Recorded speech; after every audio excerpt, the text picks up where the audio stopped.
کو ہم تسلیم کر لیں گے اگر اسرائیل ایک چھوٹی سی فلسطینی ریاست کو تسلیم کر لے. تو یہ کان ادھر سے پکڑنے کی بجائے کان کو ادھر سے پکڑنے کی کوشش ہے کہ جب پاکستان میں کوئی سیاست دان یا کوئی ہمارا حکمران یہ کہتا ہے نا 2 اسٹیٹ سولوشن، تو اس کا مطلب ہے وہ انڈائریکٹلی کہہ رہا ہے اسرائیل کو تسلیم کر لو. اور جو قائد اعظم کا خط ہے ٹرومین کے نام، یہ اس کی خلاف ورزی ہے. تو اس لیے ہمارے وزیر اعظم جناب محترم شہباز شریف صاحب بھلے 2 اسٹیٹ سولوشن کو سپورٹ کریں، ہم جو قائد اعظم کو ماننے والے ہیں ہم تو اس کو تسلیم نہیں کرتے، اس لیے کہ جو 23 مارچ 1940 کی قرارداد ہے اس نے تقسیم فلسطین کو مسترد کیا تھا، اور 2 اسٹیٹ سولوشن جو ہے اس کو قائد اعظم محمد علی جناح نے بھی مسترد کر دیا. تو ہم بطور ایک پاکستانی کے ہم اس کو تسلیم کرنے کے لیے تیار نہیں ہیں. بات کچھ لمبی ہو گئی ہے، اور اصل میں تو میں یہاں پہ آیا تھا اپنے جو تجربات ہیں بیروت اور غزہ کے آپ سے شیئر کرنے. ایک بات میں اور بتانا چاہتا ہوں، وہ بھی اس لیے کہ یہاں پہ یہ بھی پوچھا گیا ہے کہ جی پاکستان نے آج تک عالم اسلام یا مسلمانوں کے تحفظ کے لیے لڑی جانے والی کون سی جنگ میں حصہ لیا ہے. میں جب ایک دفعہ غزہ میں گیا تھا، کافی سال ہو گئے ہیں، تو وہاں پہ اس وقت بھی بمباری ہو رہی تھی، تو میرے بڑے پرابلمز تھے. میرا کیمرہ مین میرے ساتھ نہیں تھا، تو مجھے 2-3 دفعہ میں نے وہاں پہ فلسطینی کیمرہ مین ہائر کیے اور ان کے ساتھ میں نے پھر کام کیا. تو وہ میرے ساتھ بطور کیمرہ مین بھی کام کرتے تھے، میرے ٹرانسلیٹر بھی تھے، میرے گائیڈ بھی تھے. جب وہ کسی کو بتاتے تھے نا فلسطینیوں کو، خان یونس میں یا غزہ میں کسی کو بھی بتاتے تھے یہ پاکستانی ہیں، تو لوگ فوراً جو ہے نا ان کے چہرے کا رنگ بدل جاتا تھا. بمباری ہو رہی تھی، ہر طرف دھول مٹی اور خون ریزی، لیکن پاکستان کا نام سن کے نا وہ فوراً مسکراتے تھے، مجھے گلے لگاتے تھے کہ کہیں پہ کھانا کھا رہے ہیں، پیسے نہیں لیتے تھے. ایک دن میں نے ایک صاحب سے پوچھا کہ آپ بار بار آ کے تو مجھے گلے مل رہے ہیں اور میرا منہ چھوم کیوں، وائی؟ انہوں نے کہا بیکاز یو آر پاکستانی. وہ ایک اسکول ٹیچر تھے. میں نے کہا کہ پاکستان سے اتنی محبت کیوں ہے؟ انہوں نے کہا کہ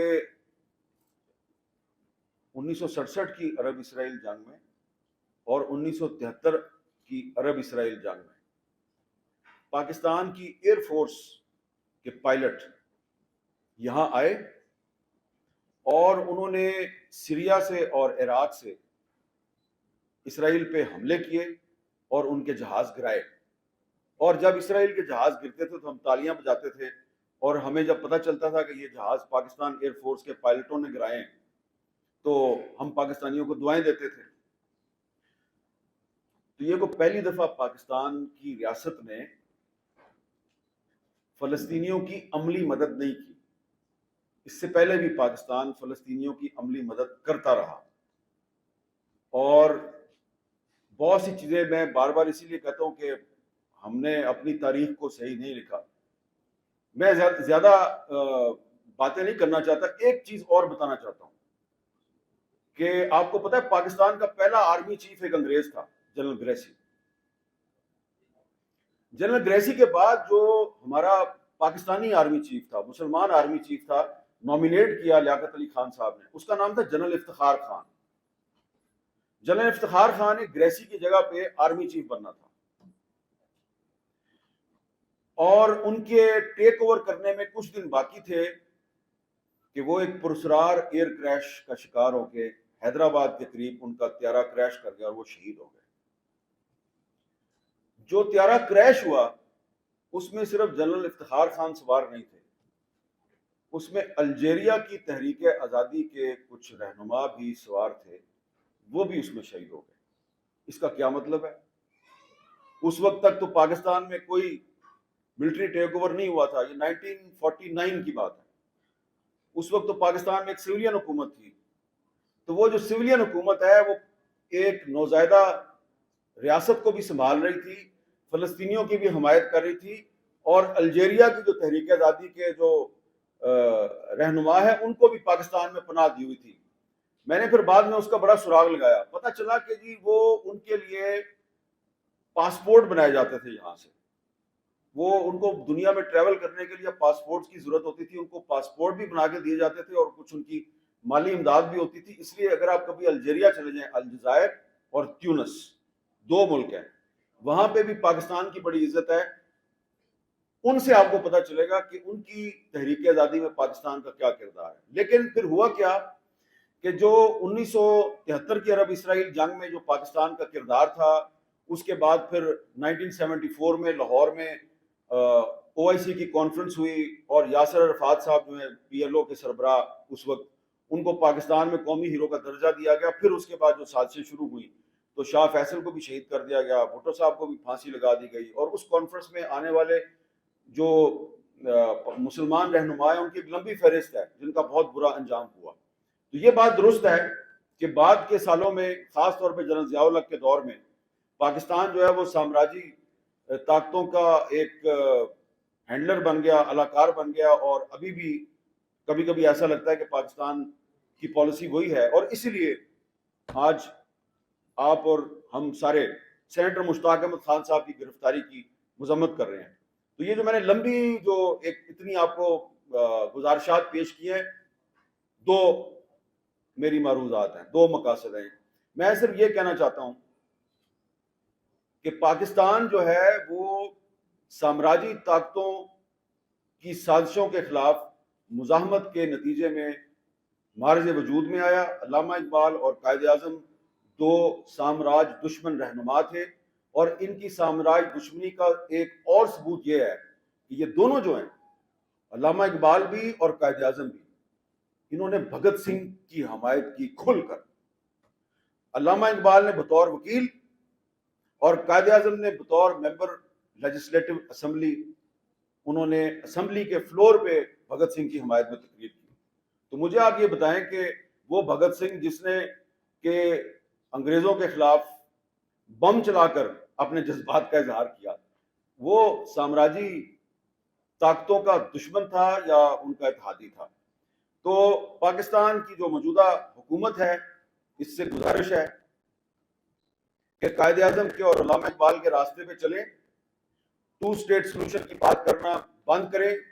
فلسطین کے حق میں آواز اٹھانے والوں کو اگر آپ گرفتار کریں گے تو ہم آپ کو فلسطینیوں کا دشمن نہیں سمجھیں گے، ہم آپ کو پاکستان کا دشمن سمجھیں گے. اس لیے کہ جو فلسطین کا دشمن ہے وہ پاکستان کا دشمن ہے.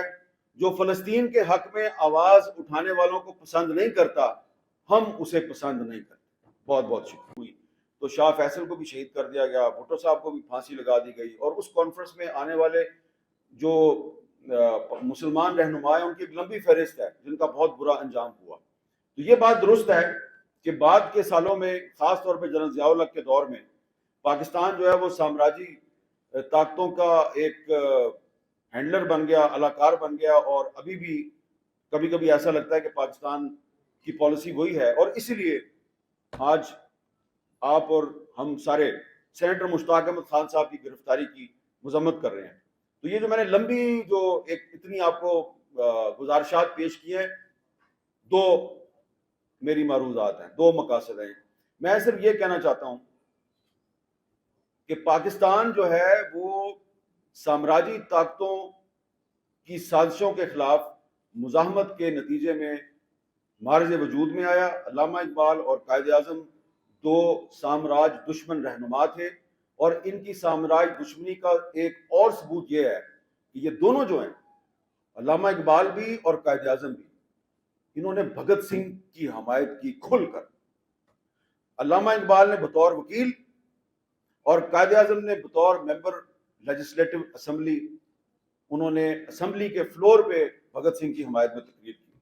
تو مجھے آپ یہ بتائیں کہ وہ بھگت سنگھ جس نے کہ انگریزوں کے خلاف بم چلا کر اپنے جذبات کا اظہار کیا، وہ سامراجی طاقتوں کا دشمن تھا یا ان کا اتحادی تھا؟ تو پاکستان کی جو موجودہ حکومت ہے، اس سے گزارش ہے کہ قائد اعظم کے اور علامہ اقبال کے راستے پہ چلیں، 2 اسٹیٹ سولوشن کی بات کرنا بند کریں. فلسطین کے حق میں آواز اٹھانے والوں کو اگر آپ گرفتار کریں گے تو ہم آپ کو فلسطینیوں کا دشمن نہیں سمجھیں گے، ہم آپ کو پاکستان کا دشمن سمجھیں گے. اس لیے کہ جو فلسطین کا دشمن ہے وہ پاکستان کا دشمن ہے، جو فلسطین کے حق میں آواز اٹھانے والوں کو پسند نہیں کرتا ہم اسے پسند نہیں کرتے۔ بہت بہت شکریہ۔